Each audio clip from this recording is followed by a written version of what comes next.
మీ బట్టలకి సాఫ్టింగ్ ప్రొటెక్షన్ ఇచ్చే సరైన ప్రొడక్ట్ ఎలిమ్ ఫ్యాబ్రిక్ కండిషనర్.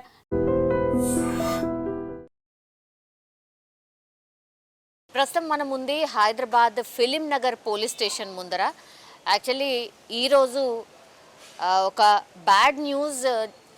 అదేంటి అని అంటే ఫిలిం నగర్కి సంబంధించిన ఎస్ఐ, ఆయన పేరు వచ్చేసి రాజేశ్వర్, నిన్న 12:30 ప్రాంతం అంటే అర్ధరాత్రి ప్రాంతంలో సంగారెడ్డికి దగ్గరలో ఉన్నటువంటి ఆయన నివాసానికి వెళ్తూ పాపం యాక్సిడెంట్లో చనిపోయినటువంటి పరిస్థితి. ఆయన కార్ని కూడా మనం చూడొచ్చు, పూర్తిగా నుజ్జు అయిపోయింది. ఆయన్నే డ్రైవ్ చేస్తూ ఉన్నారు.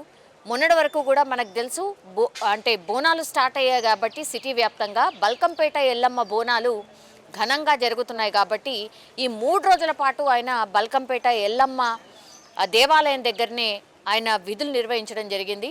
సో ఆయన మరి రెస్ట్లెస్ కారణమా ఇంకో కారణమా తెలియదు కానీ 3 రోజుల పాటు కంటిన్యూషన్గా డ్యూటీ చేయడం, ఆ తర్వాత సంగారెడ్డి దగ్గరలో ఉన్నటువంటి ఆయన చాణక్యనగర్కి సంబంధించిన వాసి. సో ఆయన ఇంటికి వెళ్తూ మార్గ మధ్యంలోనే ఆగి ఉన్నటువంటి లారీని చేర్యాల గేట్ దగ్గర ఢీకొట్టడం జరిగింది. సో వెంటనే అంటే యాక్సిడెంట్ కూడా ఆయన మంచి స్పీడ్లోనే ఉన్నట్టున్నారు. సో కార్ని చూస్తే మాత్రం మనకు అర్థమవుతుంది, పూర్తిగా ఫ్రంట్ పార్ట్ మొత్తం నుజ్జు అయిపోయింది, గుర్తుపట్టరానంత పరిస్థితి ఉంది. కాబట్టి మేబీ స్పీడ్ కూడా బాగానే ఉన్నట్టున్నారు.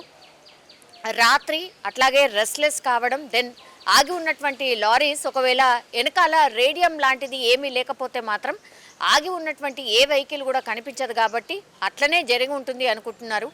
అండ్ ఇంకోటి ఏంటంటే అక్కడ పూర్తిగా ఆగి ఉన్నటువంటి లారీని గమనించకపోవడం, ఆయన రెస్ట్లెస్గా ఉండడం కూడా రీజన్ కావచ్చు అన్నటువంటి మాట వినిపిస్తోంది. పాపం ఆయన ఈ ఫిలిం నగర్కి సంబంధించిన ఎస్ఐగా జాయిన్ అయ్యి కూడా కేవలం 1 వీక్ మాత్రమే అవుతోంది. ఆ 1 వీక్లో కూడా ఆయన కేవలం ఈ పోలీస్ స్టేషన్లో విధులు నిర్వహించింది కేవలం 2 డేస్ మాత్రమే. అంటే ఒక మార్నింగ్ షిఫ్ట్ చేశారట, అండ్ ఇంకోటి నైట్ షిఫ్ట్ మాత్రమే చేశారు.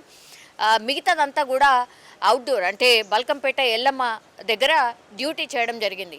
ఇక్కడ 1 వీక్ మాత్రమే అయింది కాబట్టి తోటి ఎస్ఐలు కావచ్చు లేకపోతే సిబ్బంది కావచ్చు అంత ర్యాపో కూడా లేకపోవడం. అండ్ ఈయన రాజేశ్వర్ కానిస్టేబుల్ దగ్గర నుంచి ఆయన ఎస్ఐకి ఎదిగారు కాబట్టి గ్రౌండ్ లెవెల్లో ఎట్లుంటుంది అనే విషయాలు తెలుసు.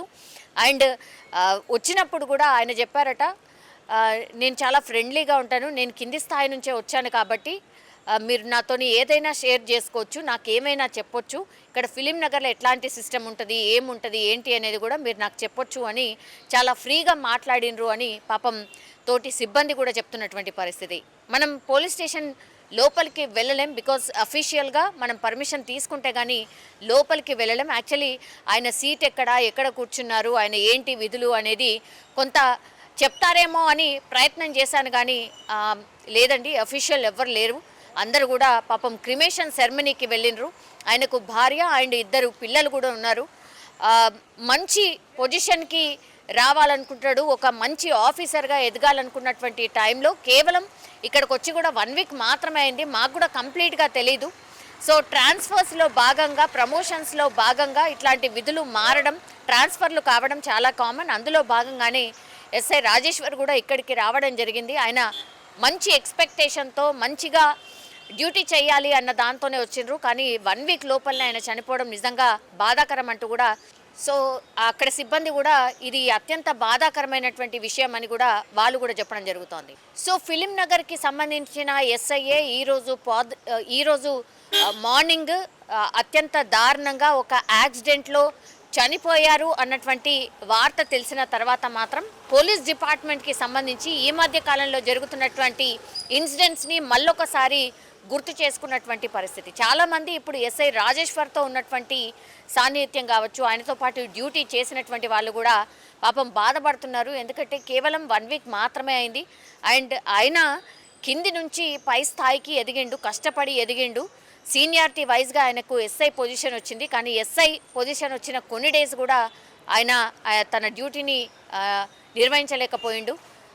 అత్యంత బాధాకరమైనటువంటి విషయం అంటూ కూడా తోటి సిబ్బంది చెప్తున్నటువంటి సిచ్యువేషన్ అయితే కనిపిస్తోంది. ఇది ఫిలిం నగర్లో ఈరోజు మార్నింగ్ ఒక ఎస్ఐ యాక్సిడెంట్లో అనుకోని యాక్సిడెంట్లో చనిపోవడం అయితే అత్యంత బాధాకరం అంటూ కూడా వాళ్ళ సిబ్బంది చెప్తున్న పరిస్థితి.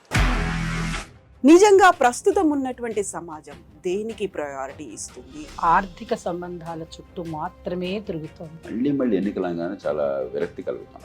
మంచి అనిపిస్తుంది కదా, లేడీస్ కూడా ఛాలెంజింగ్ జాబ్స్ చేసినప్పుడు చాలా బాగుంటది. ట్రాఫిక్ అసిస్టెంట్స్ గా నియమించిన ట్రాన్స్జెండర్స్ అందరితో సాల్యూట్ చేయించుకుంటున్నారు. ఫుడ్ డెలివరీ ఇవ్వటానికి వెళ్ళినటువంటి డెలివరీ బాయ్ అనిల్ పై కళ్ళ ముందు